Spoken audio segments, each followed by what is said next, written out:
Oui, j'ai pleuré devant The Eddy.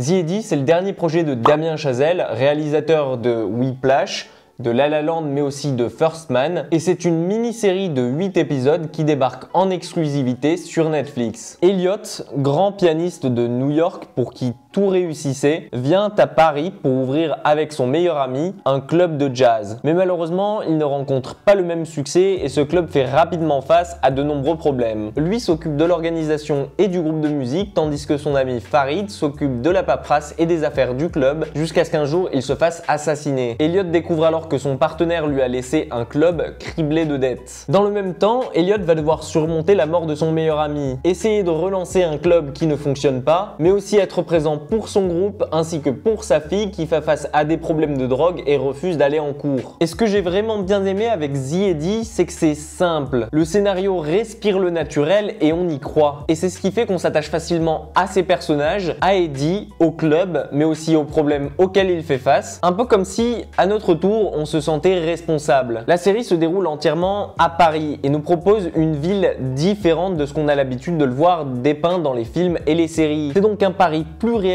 et moins beau qui alterne aussi bien entre sa musique, ses balades, son romantisme, mais aussi ses quartiers défavorisés, ses cités ou même ses problèmes de gang. Mais le truc avec The Eddy, c'est que ça ne dépeint pas ça d'une façon manichéenne. Tout n'est pas ainsi blanc ou noir, et quand la série aborde des thèmes comme les violences ou la drogue, elle ne le fait pas à sens unique pour nous montrer que la drogue c'est mal, mais bien pour nous montrer que ces personnages ont leurs propres démons, tout comme nous. Et c'est ce qui rend ces personnages encore plus humains. Et Damien Chazelle l'a très bien compris. Il alterne aussi bien entre les problèmes de rue, les différences de culture et de religion, mais aussi les moments où la musique reprend le dessus. Il n'y a aucun racisme dans cette série et les thèmes qui y sont abordés le sont faits de manière juste. Et c'est le gros point fort de cette série comparé à Into the Night, une autre série Netflix que j'ai abordée dans la précédente critique, et qui elle au contraire caricaturait les gens par rapport à leurs origines et à leur religion et n'arrivait pas à évoquer de façon efficace ce qu'on peut appeler ici le pluriculturalisme. Dans The Eddy, on y parle donc arabe, français, anglais voire même russe, et ce mélange de cultures rend le scénario encore plus profond et plus vraisemblable à l'écran. Et c'est un point que j'ai beaucoup aimé, tout comme voir des acteurs français qui ne parlent pas beaucoup anglais, ou à l'inverse les russes et les anglais qui ont leur accent et qui font des fautes de français, ce qui rend les personnages encore plus crédibles et loin des caricatures qu'on a tendance à leur prêter. C'est d'ailleurs là qu'on y découvre un joli casting regroupant entre autres André Hollande, Leila Betki, Tahar Rahim, Alex Menenti, mais aussi d'autres acteurs qui font leur apparition dans la série comme Tchéky Karyo ou encore Benjamin Biolay. Et l'autre grande force de The Eddy, c'est de nous faire passer d'une émotion à une autre avec beaucoup d'aisance. On sent ainsi que son sujet est maîtrisé et que les acteurs nous font partager l'émotion qu'ils ressentent au bon moment. Et le tout que ce soit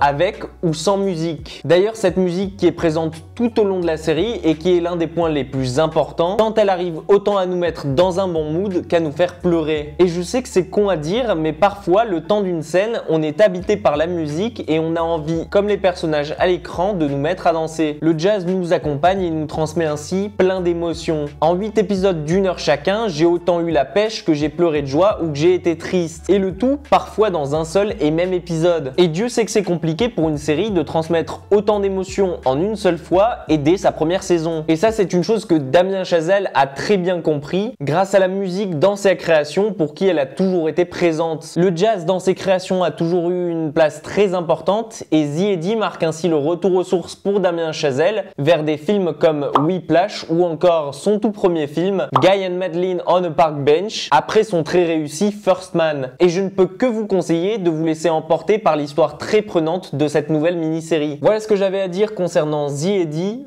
Foncez. Merci de m'avoir écouté jusqu'ici et quant à moi je vous laisse, je retourne voir Whiplash.